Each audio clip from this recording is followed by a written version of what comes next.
بلکہ اسی طرح کی نتائج کی ہمیں امید بھی ہوتی ہے. تو قرآن کی نسبت میں آپ کا میرا جمع ہونا ہے. اس جمع ہونے کی قیمت کتنی ہے؟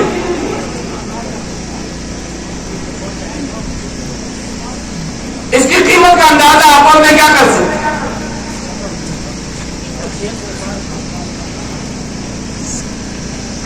اللہ نے تو خود اس قرآن کی عظمت کو بیان کرتے ہوئے یوں فرمایا لَوْ أَنزَلْنَا هَٰذَا الْقُرْآنَ عَلَىٰ جَبَلٍ لَّرَأَيْتَهُ.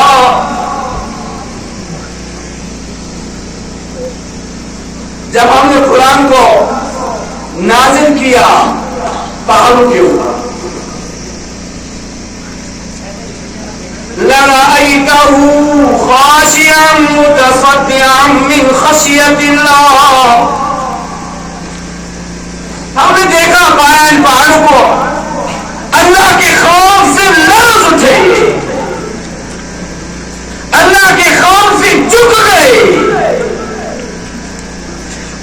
کہ کلام اللہ کا, اللہ جو خود اتنا عظیم ہے,